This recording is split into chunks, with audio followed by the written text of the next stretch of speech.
قرآن مجید نے ارشاد فرمایا الا بذکراللہ تطمئن القلوب، فرمایا خبردار ہو جاؤ، اللہ کے ذکر میں ہی دلوں کا اطمینان ہے، اللہ کے ذکر میں دلوں کا چین ہے۔ لوگ بہت سارا مال، بہت ساری دولت، بہت ساری عقل اور بہت سارا شعور ہونے کے باوجود بے سکون ہیں۔ جس چیز نے زمانے کو تکلیف میں مبتلا کر دیا ہے اور جو چیز ڈھونڈنے سے نہیں ملتی وہ اطمینان ہے، وہ قرار ہے۔ لوگ بھیک مانگتے ہیں، منت کرتے ہیں، دہائی دیتے ہیں کہ کہیں سے سکون کی دولت مل جائے، لیکن وہ میسر نہیں آ رہی۔ بڑے بڑے لوگ ہیں، اور میں عرض کر چکا ہوں کہ مالدار بھی ہیں اور عقل مند بھی ہیں، باشعور ہیں، پڑھے لکھے ہیں، پر قلبی سکون، راحت، اطمینان، چین انہیں میسر نہیں آ رہا۔ راتیں جاگ کر گزر جاتی ہیں، دن آزمائش میں بیت جاتا ہے۔ وہ کبھی اس کے لیے ٹھنڈے علاقوں کا سفر کرتے ہیں، کبھی دوستوں کی مجلسوں میں جا کر کے بیٹھتے ہیں، کبھی گھر سے دور اکیلے میں تنہائی میں وقت گزارنے کی کوشش کرتے ہیں، لیکن دولت سکون ناپید ہوتی ہے، میسر نہیں آتی۔ عرش کا رب فرماتا ہے کیوں تو بھٹکتا پھرتا ہے، کیوں دائیں بائیں جاتا ہے، چپ کر کے مسجد آ جا اور لوگوں سے بچ کے تنہائی میں میرا ذکر کر۔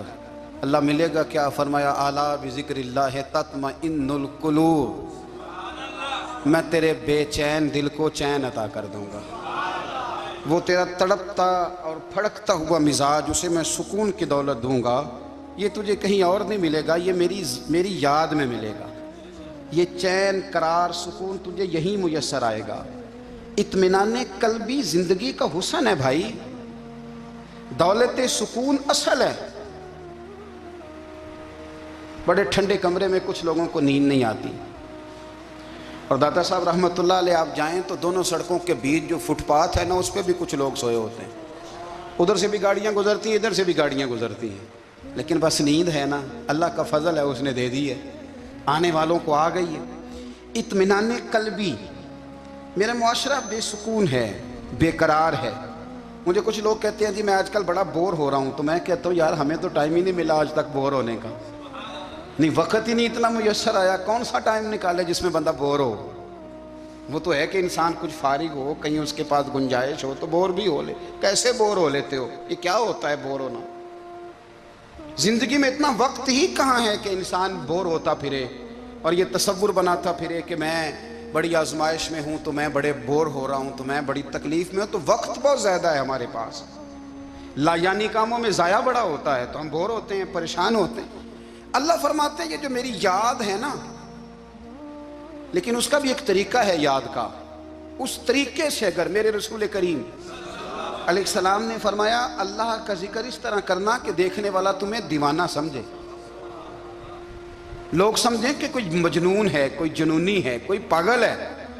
یہاں اللہ تعالیٰ معاف کرے، آپ ذکر کی مجلس چھیڑیں، آپ ناز شریف کی مجلس چھیڑیں تو بہت سارے لوگ پروفیسر بن جاتے ہیں، وہ ساری نہیں ہلاتے، ان کی زبانی حرکت میں نہیں آتی۔ حالانکہ رب کریم کا ذکر اس طرح کرو کہ دیکھنے والا تمہیں دیوانہ سمجھے، کہیں اور کھونے کی ضرورت ہی نہیں۔ میرے حبیب گویا ہمیں فرماتے ہیں تو رب کے ذکر میں اس طرح کھو جا کہ تجھے دنیا کا خیال ہی نہ رہے، تجھے پھر دنیا کی ہوش نہ رہے۔ لیکن اگر نماز میں بھی خیال غیر آئے، ذکر میں بھی توجہ کہیں اور ہو، زندگی میں وہ عجیب لمحہ تھا، وہ میرے ساتھ تھا اور میں تنہا تھا۔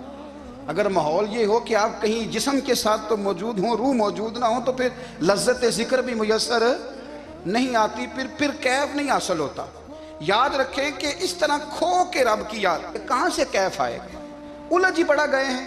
وہ مستی، وہ سرور، وہ کیف جو اللہ کے ذکر میں ہوتا تھا، جو کبھی مرشد کامل کے سامنے بیٹھ کر لوگ اللہ اللہ کرتے تھے تو لگتا یہ تھا کہ یہ یہاں ہیں ہی نہیں، یہ تو کہیں اور چلے گئے ہیں، یہاں موجود ہی نہیں۔ لیکن اب وہ موج نہیں، وہ شوق نہیں، وہ درد نہیں، وہ ذیل نہیں۔ اقبال تڑپ کے کہا کرتے تھے خیرت کی گتھیاں سلجھا چکا ہوں، یا رب مجھے صاحب جنوں کر دے، اللہ مہربانی فرما، وہ کیفیت دے، وہ سرور دے۔ زندگی میں اگر اطمینان چاہتے ہو تو کبھی کبھی سب کچھ بھول کے نا تو مست ہو جایا کرو رب کی یاد میں۔ کبھی کبھی چھوڑ دیں دنیا، چھوڑیں یار موبائل، کسی وقت کریں اس کو بند، چھوڑیں اس بات کا خیال کہ فلانے نے سلوٹ کیا ہے کہ نہیں کی، چھوڑیں۔ حضرت باجزید بستامی رحمت اللہ تعالیٰ علیہ فرماتے ہیں میں نے اعتکاف کبھی اپنی مسجد میں نہیں کیا، اس لیے کہ سارے ہی ہاتھ چومنے والے، سارے ہی پیار کرنے والے۔ فرماتے ہیں میں جب اعتکاف کرتا تھا تو میں بستان سے دور نکل جاتا تھا جہاں کوئی مجھے جاننے والا نہ ہو۔ اٹھ بلیا چلو اتھے وسیے جتھے وس دے نہیں سارے ینے، نہ کوئی ساڈی ذات پچھانے تے نہ کوئی سانو منے، چلو ادھر چلیں۔ اٹھ بلیا چلو اتھے وسیے جتھے وس دے نہیں سارے ہی انے، نہ کوئی ساڈی ذات پچھانے تے نہ کوئی سانو۔ اتنا شوق ہے سلوٹ کرانے کا، اتنا شوق ہے تعارف کرانے کا، اتنا شوق ہے اپنا بتانے کا، تو یہ چیز غلبہ کر جاتی ہے، پھر نام رہ جاتا ہے، روح نہیں رہتی، پھر وجود رہ جاتا ہے، پھر باطن کی کیفیت نہیں رہتی۔ خدا را اپنے آپ کو بے چین نہ کرو، بے قرار نہ کرو، بے سکون نہ کرو، رب کی یاد میں آ جاؤ، درود و سلام میں آ جاؤ، نعت کے حسن میں آؤ، تلاوت کی دنیا میں آؤ، سجدوں کے نور میں آؤ، آؤ کبھی کھول کے دل مسجد کی صفائیاں کریں، آؤ نہ کبھی کوئی بوڑھا دادی نانی دادا ان کے پاس بیٹھ کے پیر دبا کے اللہ کو راضی کریں۔ یہ کیف والی جگہ ہیں، یہ سرور والی جگہ۔ اتنی بے چین ہماری زندگی ہے، بے قرار ہے، تڑپتے ہوئے لوگ، لڑتے ہوئے لوگ، ایسے لگتا ہے اب ایک دوسرے کا گریبان تھام لیں گے، بے قرار بے چین۔ کسی کو انتظار کا کہا جانا کہ 10-20 منٹ کسی کا انتظار کرو، تو بعض لوگ مجھے ایسے لگتا ہے جیسے یہ ان کا کلیجہ پھٹ جائے گا، ڈاکٹر کے انتظار میں بیٹھے ہیں تو بڑے پریشان ہیں۔ کسی کو ملنے گئے ہیں کو آدھا گھنٹہ بیٹھنا پڑ گیا تو بڑی دقت میں ہیں۔ اپنے آپ کو سکون دیں۔ آپ یقین کریں بڑا مزہ آتا ہے کبھی کسی کا انتظار کرنا پڑے تو 2-4 تسبیح درود شریف پڑھی جاتی ہے، یعنی ذوق بن جاتا ہے کہ چلو اللہ نے موقع دیا ہے، کوئی سرکار کو یاد کر لیں، تنہائی مل گئی۔ ہمارا مزاج جس سختی کا شکار ہے وہ سختی آہستہ آہستہ ہمیں زیادہ آزمائش میں ڈال گئی۔ تو میرے بھائی زندگی میں اطمینان حسن ہے، اور وہ سب سے زیادہ اللہ کی یاد میں ملتا ہے، وہ سب سے زیادہ رب کریم کے ذکر میں۔ سب سے زیادہ جو چاہتا ہے نا دل ٹھنڈا رہے، زبان میٹھی رہے، وہ مدینے والے محبوب پہ درود و سلام پڑھا کرے، وہ حضور پہ درود و سلام پڑھا کرے، زبان میٹھی رہے گی۔ میرا ذاتی تجربہ ہے کہ جو آدمی اپنے اخلاق سنوارنا چاہے وہ حضور پہ درود شریف پڑھے، جو اپنے اخلاق سنوارنا چاہے، طبیعت کو ٹھنڈا رکھنا چاہے، وہ درود شریف پڑھے، اس کا دل سکون میں آئے گا۔ کچھ کام اور ہیں زندگی میں اطمینان کے لیے، ان کا ہونا بھی بڑا ضروری ہے۔ سب سے پہلے اگر آپ چاہتے ہیں نا زندگی میں سکون ہو تو حقیقتوں کا سامنا کرنا سیکھیں۔ آپ جو ہیں وہ رہنا سیکھیں، جو آپ نہیں ہیں وہ بننے کی کوشش نہ کریں۔ حقیقت کا سامنا کرو گے تو زندگی اطمینان میں آ جائے گی۔ ہم نے نا بہانے بنا لیے ہیں، ہیلے بنا لیے ہیں، جھوٹ کے سہارے اپنے آپ کو اونچا کر لیا۔ ایک آدمی سے کہا جاتا ہے تو رشوت نہ لے، تو کہتا ہے میں غریبوں سے نہیں لیتا۔ تو میرا سوال یہ ہے کہ امیروں کا حساب لینے کی اللہ نے تیری ڈیوٹی لگائی ہے، تیرے ذمہ لگایا ہے کہ تو امیروں کا حساب کر، تمہیں کیا ضرورت پڑی ہے؟ ہم نہ بہانہ کرتے ہیں، رشوت لینے والے کا الگ بہانہ ہے اور سفارش والے کا الگ بہانہ ہے۔ حقیقت کا سامنا کریں، حقیقت کا۔ جو میرے ذمہ داریاں ہیں وہ میں نے پوری کرنی، جو آپ کی ذمہ داریاں ہیں وہ آپ جان نہ چھڑائیں، حقیقت پسند بنیں۔ میرے رسول کریم، پھر پڑھیے درود شریف صلی اللہ تعالی علیہ وسلم۔ حضور صلی اللہ علیہ وسلم نے فرمایا کہ میری بیٹی سیدہ فاطمہ الزہرا رضی اللہ تعالی عنہا صرف جنتی نہیں، جنتی عورتوں کی سردار ہے۔ لیکن حضور نے یہ بھی فرمایا کہ فاطمہ یہ خیال رکھنا اگر اللہ نے حساب پوچھا تو حساب تم نے خود دینا ہے۔ حقیقت کی طرف توجہ کرائی حضور نے، وہ صرف جنتی نہیں، جنتی عورتوں کی سردار ہیں، پر حقیقت کی جانب توجہ۔ میں حقیقت یہ ہے کہ اگر مالک نے حساب پوچھا تو اس کی تیاری بھی کرنی ہے۔ دیکھیں نا ہمیں کچھ یقین نہیں، اللہ معاف کرے کہ ہمارا حساب کیسا ہوگا، لیکن کتنے آزاد ہیں۔ یعنی بڑی دلیری سے بندے کہتے ہیں فجر نہیں پڑھتا جی، 3 پڑھتا ہوں جی، عشاء رہ جاتی ہے جی، کپڑے صاف، بڑی دلیری سے۔ اور سیدہ فاطمہ الزہرا نے ساری رات مصلی باز رکھا ہے، حالانکہ انہیں یقین تھا کہ رب مجھے بغیر حساب کتاب جنت دے گا۔ حقیقت کا سامنا کریں، جو حقوق آپ کے ہیں وہ آپ نے ادا کرنے ہیں۔ جو ذمہ داریاں ہیں وہ ذمہ داریاں ہیں. دیکھیں نا حضرت موسیٰ کلیم اللہ علیہ السلام کے پاس اسرائیل روح نکالنے آئے تو حضرت موسیٰ نے تھپڑ مارا، آنکھ نکال دی، واپس گئے. اللہ انہوں نے تو جلال فرمایا ہے، کہا موسیٰ علیہ السلام سے کہیے بیل کی پشت پر ہاتھ رکھیں، جتنے بال ان کے دستے مبارک کے نیچے آئیں گے اتنے 1000 سال ان کی عمر بڑھا دی جائے گی. یعنی میرے کان میں کوئی بتا دے کہ جناب 60 سال بڑھ گئی، یا آپ کے کان میں کوئی کہہ دے تو خوشی ہوتی ہے کہ نہیں؟ لیکن یہ حقیقت پسندی نہیں، اس لیے کہ 60 بھی گزر جائیں گے، 70 بھی، یہ حقیقت نہیں. حضرت موسیٰ کلیم، چلے میں مثال دیتا ہوں، سمجھ لے 10 بال، حالانکہ بہت زیادہ آتے ہوں گے، 10 بال اگر حضرت موسیٰ کے ہاتھ کے نیچے آئے تو 10,000 سال تو عمر بڑھ گئی نا. 10 یعنی 10 سال نہیں، 10 100 نہیں، 10 بہت زیادہ تھی نا. تو حضرت موسیٰ کلیم اللہ علیہ السلام سے آ کے عرض کیا گیا حضور بیل کی پشت پر ہاتھ رکھیں، جتنے آپ کے ہاتھ کے نیچے بال آئیں گے اتنے 1000 سال عمر بڑھ جائے گی. تو حضرت موسیٰ نے حقیقت پسندی والی بات کی. فرمایا پھر کیا ہوگا؟ 10,000 سال کے بعد پھر کیا ہوگا؟ کہ حضور جانا تو پھر بھی ہے. فرمایا پھر ابھی چلتے ہیں. اگر جانا ہے نا، جانا ہے تو پھر، اگر جانا ہے تو پھر ابھی. اور سجنوں اگر نماز پڑھنی ہے تو ابھی کیوں نہیں؟ اگر داڑھی رکھنی ہے تو پھر رمضان کا انتظار کیوں کریں؟ ابھی کیوں نہیں؟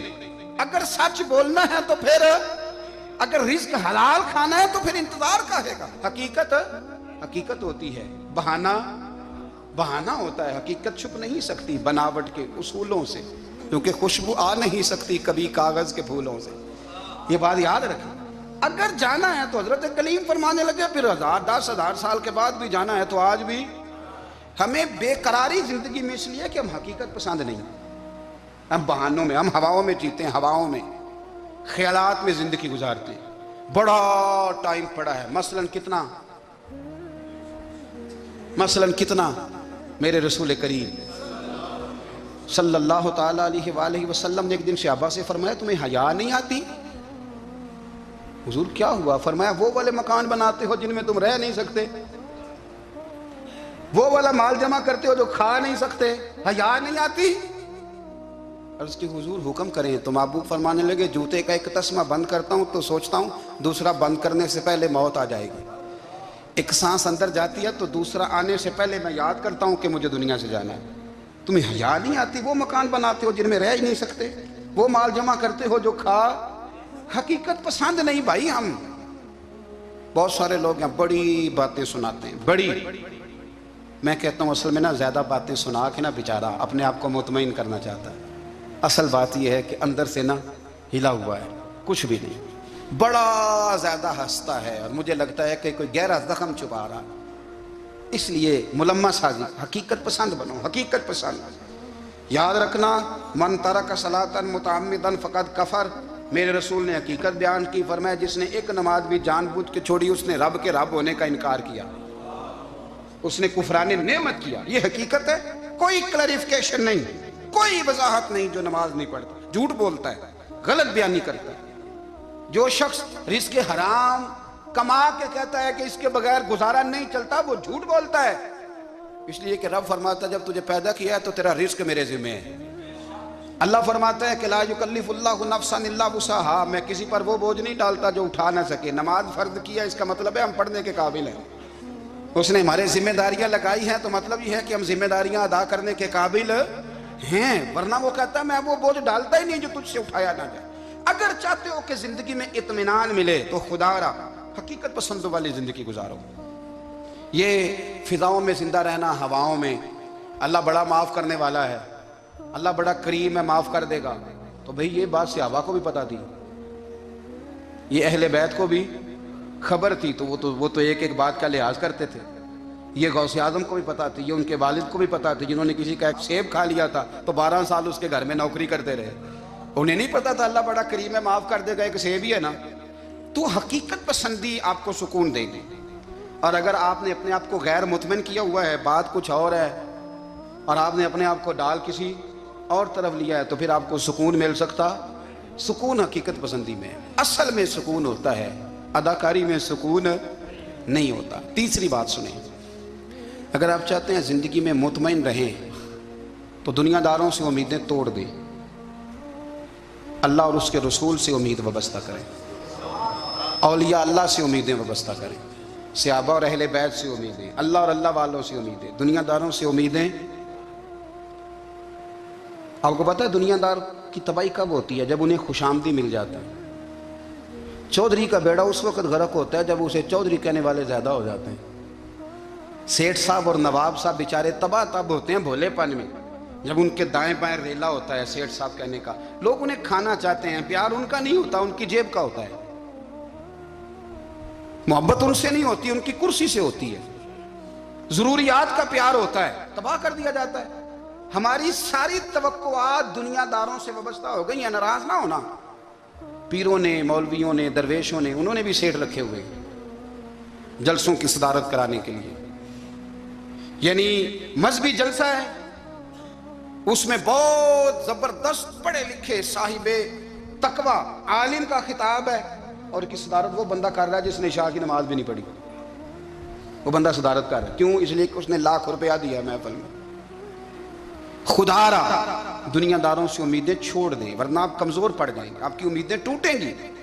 کتنا کمزور ہے وہ شخص دو چار ہزار کے لیے کسی بندے کی چاپلوسی کرتا ہے، اس کے پیچھے بھاگتا ہے، خوش آمدیں کرتا ہے، تھوڑے سے نوٹوں کے لیے، دکھ سکھ میں کام آئے گا اس کام کے لیے۔ میرے رسول کریم علیہ السلام نے فرمایا، جس نے بندوں کو راضی کرتے کرتے رب کو ناراض کر دیا، اس کی دنیا بھی گئی اور آخرت بھی گئی۔ اور فرمایا جس نے بندوں کی پرواہ نہیں کی، اللہ کو راضی کیا، فرمایا اگر رب راضی ہو گیا تو لوگوں کے دلوں میں بھی محبت پیدا فرما دے گا۔ کیا ضرورت ہے خوشامد کرنا دنیا داروں کی، سیٹوں کی، نوابوں کی، چاپلو۔ اور میں آپ کو ایک بات بتاؤں، ہوتا پتہ کیا ہے؟ یہ جو حب جا اور حب با ہوتی ہے نا، اس سے پیٹ نہیں بھرتا۔ آپ کو اگر خوشامد کرنی ہے تو پھر آپ کو ساری زندگی کرنی ہے۔ پھر ان کو بھی پتہ ہوتا ہے کہ تعلق کس بنیاد پر ہے، اس میں کبھی بھی خلوص پیدا نہیں ہوتا۔ آپ بے چین رہتے ہیں، بے قرار رہتے ہیں، آپ کو تکلیف رہتی ہے ہمیشہ۔ کبھی بھی دنیا داروں سے امیدیں وابستہ نہ کریں۔ ایک بات سنیں بڑی شاندار، امام غزالی نے لکھی ہے۔ امام غزالی فرماتے ہیں کہ ہارون الرشید نہ حج کر کے واپس آیا بغداد میں، تو کونے میں حضرت بہلول دانا بیٹھے تھے، رش بہت تھا، مجمع بڑا تھا۔ حضرت بہلول دانا بھی سڑک کے کنارے بیٹھے تھے، تو سپاہی کہنے لگے یہاں سے اٹھ جاؤ، فرمانے لگے ہارون الرشید کی زمین نہیں، زمین میرے رب کی ہے، میں کیوں اٹھوں؟ وہ قریب سے گزرا تو سلام لی، تو آپ نے اس کا پروٹوکول دیکھا تو فرمانے لگے ہارون الرشید تجھ سے تگڑے تگڑے موٹے موٹے پروٹوکول میں نے لوگوں کے دیکھے ہیں، اور یہ جو تیرے دائیں بائیں آج تیرے نعرے لگا رہے ہیں، یہ پہلے ان لوگوں کے نعرے لگایا کرتے تھے، اور تھوڑا وقت گزرنے دے، جو تیرے بعد آئے گا نا یہ سارے پھر ان کے نعرے بھی لگائیں گے۔ تو جھوٹ کی دنیا میں زندہ ہے، ان سے تو نے امیدیں وابستہ کی ہیں، یہ کل اس کے نعرے لگائیں گے۔ اس کے دل پہ بڑا اثر ہوا، گھوڑے سے اتر آیا، آگے کہنے لگا حضور آپ نے مجھے بڑی اچھی نصیحت کی ہے، میرا دل بڑا ٹھنڈا ہوا ہے، میں نے سنا ہے آپ مقروض ہیں، کچھ لوگوں کا قرض، تو مجھے کوئی حکم ہی کر دیں۔ آپ ہنسنے لگے، فرمانے لگے یار تو بڑا ہی بیوقوف ہے، بڑا ہی بیوقوف ہے، تو میں تجھے نصیحت کر رہا ہوں تو مجھے الجھا رہا ہے، حضور کوئی حکم کر دیں۔ کیا خوبصورت انداز ہے رب کریم کے بندوں کا۔ حضرت بہلول دانا فرمانے لگے تیرا رب کون ہے؟ کہا اللہ۔ تو فرمایا میرا کون ہے؟ کہا اللہ۔ فرمانے لگے یہ تو نہیں نہ ہو سکتا کہ اللہ ہارون رشید کو دیتا رہے اور بہلول دانا کو بھول ہی جائے، یہ تو نہیں نہ ہو سکتا کہ ہارون رشید کو دیتا رہے اور بہلول دانا کو بھول جائے۔ فرمایا اس کا دل، اس کا ارادہ ہوا، ارادہ قدرت ہوا کہ بہلول مقروض رہنا چاہیے، تو اگر رب مجھے رکھنا چاہتا ہے، دکھ قبول محمد بخشا راضی رہن پیارے، اگر وہ چاہتا ہے میں مقروض رہوں تو میں بھی چاہتا ہوں کہ میں مقروض ہی رہوں، یہ تو نہیں نہ ہو سکتا کہ تجھے دے اور مجھے نہ دے۔ فرمایا میری تجھ سے کوئی امید نہیں، مجھے جب بھی دے گا میرا رب بھی دے گا، اور وہ دے گا تو پھر انشاءاللہ خزانے کھول کے دے گا۔ دنیا داروں سے امیدیں وابستہ کرنا، لوگوں کے پیچھے، یہ چھوڑ دیں، آپ بے چین رہیں گے، بے قرار رہیں گے۔ اللہ والوں سے ضرور امیدیں وابستہ کریں، اس لیے کہ ان کے پاس جو کچھ ہوتا ہے وہ دراصل رب کا ہی ہوتا ہے۔ لیکن سیٹھوں سے، نوابوں سے، سیاستدانوں سے باز آ جائیں، ہماری بڑی امیدیں وابستہ ہیں۔ میں اکثر کہتا ہوں جتنے پھیرے نوکری کے لیے دنیا دار کے دروازے پہ لگائے ہیں نا، اس سے کم دفعہ مسجد میں نفل پڑے ہوتے تو رب اتنی بڑی مہربانی فرما دیتا۔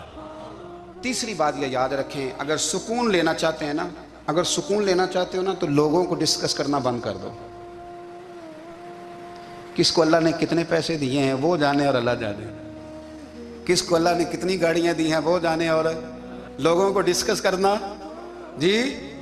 یعنی میں ایک جگہ بیٹھا تھا تو ایک صاحب گاڑی والا گزرا، گاڑی میں بیٹھ کے، اس کا پڑوسی تھا، کہندے دا منہ ہے کار والا، میں کہ وہ تے ہے تاں ہی بیٹھا ہے، تے ہن میں کہ سمجھانا سی نا انہوں، میں کہ توں تے میں حساب لائیے بھی ساڈے کول کوئی نہیں، وہ تے ہے، لیکن نا اللہ نے اسے دی ہے نا، تو اللہ نے چاہا نا وہ کار میں بیٹھے، تو اس نے پھٹے پہ بیٹھ کے یہ تبصرہ کیا کہ منہ ہے کار والا، میں کہ وہ تے ہے تاں کار ہے۔ اب مجھے اور تجھے اندازہ لگانا چاہیے کہ ہم کیا یہ بحث ہے؟ یعنی اللہ کو چاہیے تھا معاذ اللہ کے پہلے تجھ سے پوچھتا کہ اسے کار دینی ہے کہ نہیں، کیا مطلب فضول بحث ہے؟ وہ چیز ہمیں اتنا تنگ کرتی ہے، اتنی تکلیف دیتی ہے کہ آپ یقین کریں سارا دن اسی کو ڈسکس کرتے ہیں، سارا دن اس کے پاس گاڑی ہے، اس کے پاس کار ہے، فلانے کا پیسہ 1 نمبر ہے، فلانے کا 2 نمبر ہے، فلانے کا 6 نمبر ہے۔ اصل بات کے اندر حسد ہے، اس کو نکالو۔ ایک بات کہنے لگا ہوں، اسے یاد رکھنا، میرے اعلیٰ حضرت رحمۃ اللہ علیہ فرمایا کرتے، حسد کرنے والا بندوں پر اعتراض نہیں کرتا، اللہ پر اعتراض کرتا۔ وہ کہتا ہے اللہ اسے کیوں دیا ہے، اتنا کیوں دیا ہے، معاذ اللہ وہ اللہ کی تقسیم پر اعتراض کرتا ہے۔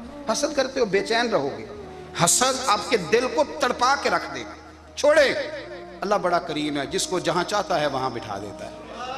آپ قطعاً اس بحث میں نہ پڑیں کہ اللہ نے کس کو کتنا دیا ہے، کب دیا ہے، کیوں دیا ہے، وہ بڑا بے نیاز ہے۔ حسد آپ کو تباہ کرے گا۔ دنیا میں پہلا گناہ جو ہوا تھا وہ حسد تھا۔ ابلیس نے حضرت آدم سے حسد کیا، کہنے لگا میں بہتر ہوں، سرداری اس کو مل رہی ہے، یہ تو اللہ کو پتہ ہے نا کس کو دینی ہے۔ اور دنیا میں پہلا قتل حسد کی وجہ سے ہوا، حابیل قابیل کے درمیان حسد کا معاملہ تھا، خاتون کا نکاح اس سے کیوں ہو رہا ہے، مجھ سے ہونا چاہیے۔ حسد تباہی کرتا۔ آپ یقین کریں، یعنی دکاندار کے سامنے دوسری دکان پڑتی ہے اور پریشان ہو جاتا ہے، وہ کہتا ہے میرا کیا بنے گا، لا حول ولا قوت الا باللہ العلی العظیم۔ یعنی تیرا کا خیال ہے کہ تیرے حصے کی روٹی وہ کھا جائے گا، اتنا چھوٹا دل، یعنی تیرا موقف یہ ہے کہ تیرے حصے کا نصیب اس تک چلا جائے گا، یہ تیری خواہش ہے۔ ایک دوسرے کی کمزوریاں بیان کرنا، اس کا تو مال ہی ناقص ہے جی، اس کے تو پاس ہی کچھ نہیں، یہ تو کمزور لوگوں کا طریقہ ہے۔ میرے رسول کریم علیہ السلام گزر رہے تھے، پت جھڑ کا موسم تھا، خزاں کا موسم تھا، درختوں کے پتے جھڑ رہے تھے، صحابہ کو ساتھ لے کے حضور گزرے اور ایک درخت کی ٹہنی کو پکڑ کے حضور نے ہلایا۔ صحابہ فرماتے ہیں کہ چھم چھم اس کے پتے گرے، زمین پر ڈھیر لگ گیا۔ حضور نے فرمایا دیکھا تم نے کیا ہوا؟ حضور ہاں۔ فرمایا کتنی تیزی سے پتے جھڑے ہیں، صرف تنا رہ گیا ہے اور خالی ٹہنیاں رہ گئی ہیں، کوئی حسن بچا ہے؟ حضور نہیں۔ تو نبی کریم فرمانے لگے جو حسد کرتا ہے نا اس کی نیکیاں بھی اسی طرح جھڑ جاتی ہیں، اسی طرح۔ اور ایک جگہ حضور فرمانے لگے جس طرح راکھ لکڑی کو آگ کھا جاتی ہے، جس طرح لکڑی کو آگ، جب آگ کھا جائے تو پھر لکڑی کو لکڑی نہیں کہا جاتا، راکھ کہا جاتا ہے، کوئلہ کہا جاتا ہے، اس کی اصل باقی یعنی اسے کھائی جاتی ہے۔ تو حضور علیہ السلام فرمانے لگے جس طرح آگ لکڑی کو کھا جاتی ہے، فرمایا اسی طرح حسد نیکیوں کو کھا جاتا ہے، نیکیاں رہتی نہیں۔ حسد کرنے والے کے پاس نیکیاں یعنی ان کی اصل شکل موجود، کبھی بھی حسد نہیں کریں۔ اللہ کی تقسیم ہے، جس کو چاہے جب چاہے جتنا چاہے عطا کرے۔ اور چوتھی بات میرے بھائی، کبھی بھی بغض نہ پیدا کریں۔ بغض والے لوگ بے سکون رہتے ہیں۔ بہت ساری کمزوریاں ہمارے اندر ہوتی ہیں نا، پھر اللہ ہماری روزی تو نہیں نہ بند فرماتا، یہ تو نہیں کہتا کہ زمین سے نکل جاؤ۔ اگر یہی والا معاملہ ہو جو ہمارا ہے کہ شادی پہ اس نے میرے ساتھ برا سلوک کیا تھا، اب ساری زندگی بغض رکھنا ہے۔ اگر یہی معاملہ فرشتے اللہ کی بارگاہ میں کہیں کہ یا اللہ اس نے فلانے دن شراب پی تھی، اب اس کو زمین میں نہیں رہنے دینا، نظام زندگی چلے گا؟ تو اگر اللہ ہمیں معاف کرتا ہے تو ہم بندوں کو معاف کیوں نہیں کرتے؟ آپ یقین کریں اتنی لمبی عداوتیں، اتنا لمبا حسد، اتنا لمبا بغض، اتنا لمبا۔ حدیث میں نے پڑھی، میں حیران رہ گیا۔ میرے نبی کریم علیہ السلام نے فرمایا اپنی بیوی سے کبھی بغض نہ رکھنا، اگر اس کی ایک بات ناپسند ہو تو اسے چھوڑ کے وہ بات دیکھو جو تمہیں پسند ہے۔ میں اس حدیث کو پڑھ کے سوچنے لگا کہ کیا بیوی کا بھی بغض رکھتے ہیں لوگ؟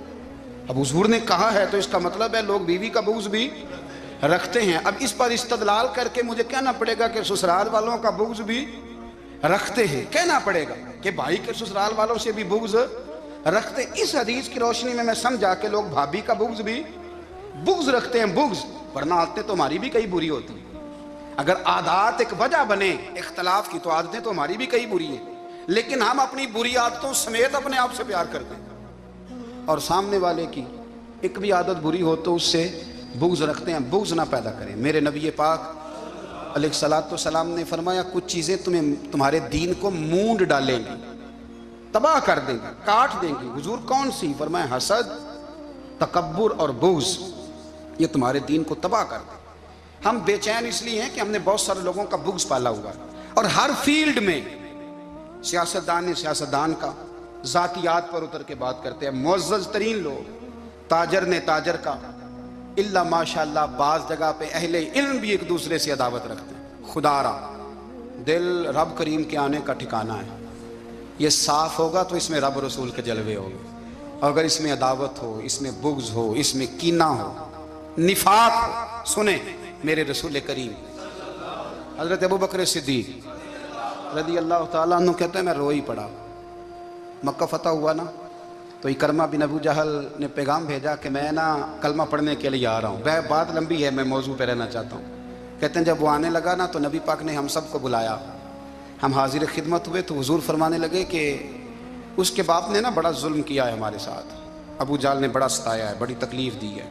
آپ مجھے بتلائیں کہ وہ ایک دفعہ کسی شادی پہ بحث ہوتی ہے بیوی کے بھائی کے ساتھ، پھر ساری زندگی اس بیچارے کو معافی.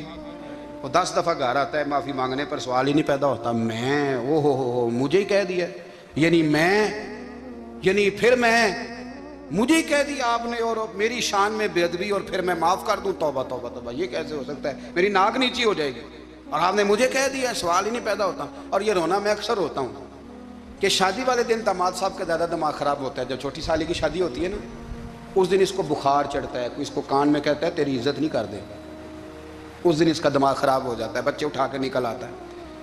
وہ بیچارہ سسر منتیں کر رہا ہوتا ہے کہ تیری مہربانی آ جا، یہ عزت کرا رہا ہے. تو میں نے کہا احتجاج کر کے جو عزت کرائی جاتی ہے وہ عزت نہیں ہوتی. ہاں یہاں مانگ کے عزت دیتے ہیں لوگ، یا احتجاج کی کوئی عزت ہے؟ آپ کے اندر کمالات اتنے ہوں کہ آپ کی عزت کرنے کو دل چاہے، یعنی مزہ آئے، یعنی لطف آئے، یعنی آپ دور بیٹھے ہوں تو کسی کا دل کرے آپ کو اسٹیج پہ بلانے کے لیے. یہ کیا بات ہوئی کہ چھائے جانا اور بھاگ کے آگے جانا؟ ان سے نکلیں. اکرمہ بن ابو جہل کلمہ پڑھنے کے ارادے سے آ رہے ہیں. حضور علیہ السلام نے صحابہ کو بلایا. کتنی زیادہ دعوت رکھی جا سکتی تھی معاذ اللہ. کب سے وہ چلا تھا ظلم کرنے، اور اس کے بعد اس کا بیٹا شروع ہو گیا. کتنی باتیں تھیں جو ناقابل معافی تھیں، پر کریم رسول نے ہمیں بتلایا ہے کہ سکون والی زندگی کہتے کس کو ہے. جب سب لوگ جمع ہو گئے تو حضور نے فرمایا بھئی وہ کلمہ پڑھنے آ رہا ہے، اس کے باپ نے ظلم بڑے کیے ہیں، پر میری نصیحت یہ ہے کہ اس کے سامنے اس کے باپ کو کوئی برا نہ کہے. خبردار کوئی اس کے سامنے کوئی بات نہ کرے. اب وہ کلمہ پڑھنے آ رہا ہے، مطیع ہو کے آ رہا ہے، بان کے آ رہا ہے. کہتے ہیں اللہ کے رسول نے نا کافی دیر تک خطبہ دیا، بریفنگ دی، بات سمجھائی. جناب صدیق اکبر کہتے ہیں میں رو پڑا. ایک صحابی مجھے کہنے لگے تمہیں کیا ہوا؟ تو میں نے کہا میں مصطفیٰ کی رحمت پہ رو رہا ہوں. دیکھو کن کے لیے حضور گراؤنڈ بنا رہے ہیں، اے دیکھو کن کے لیے حضور تیاری کر رہے ہیں، جنہوں نے ساری زندگی دشمنی کی. خدا را یہ اندر سے عداوتیں نکال پھینکو. او بھائی اتنا تو لمبا ٹائم ہی کوئی نہیں، اتنا تو وقت ہی کوئی نہیں. اس کو صاف رکھو. بندہ کوئی کر بھی گیا تو کوئی حرج نہیں. چنگی مندی سجنا کولوں 100 واری ہو جاندی، یار یاراں دا گلا نہیں کر دے. اصل پریت یار یاراں دا جڑا گلا کردا جے یار نہیں جیوندا. ہاں پکی بات، پکی پیڑی. میرا ایک سنگی مجھے آ کے آنے لگا فلانی جگہ بندہ یہ بات کر رہا تھا. میں کہا تو اوتھے ہی سیں سوندا سیں، تم ہی نال ہی سیں. میرا تو سجن بات سونی نہیں سکتا. چنگی مندی سجنا کولوں 100 واری ہو جاندی، یار یاراں دا گلا نہیں کر دے. اصل پریت جنہاں دی. ہاں جو بندے پھر ہوتے اس طرح کے ان کے لیے بھی میاں صاحب نے کہا ہے، ان کے لیے بھی میاں صاحب نے کہا ہے، ان کے لیے بھی آپ نے بات ارشاد فرمائی ہے. آپ نے فرمایا چنگا ہویا لڑ نیڑیوں چھٹا، کتے عمر نہیں لنگی ساری. بے قدران دی یاری کولوں توبہ لکھ لکھ باری. او چنگا ہویا لڑ نیڑیوں چھٹا، کتے عمر نہیں لنگی ساری. جو اس طرح کا تھا نا شکوے کرنے والا، بغض رکھنے والا. فرمایا بے قدران دی یاری کولوں توبہ، یعنی لاکھ تے لاکھ کنے ہو گئے؟ یعنی 2 لاکھ باری توبہ کی تھی انہوں نے،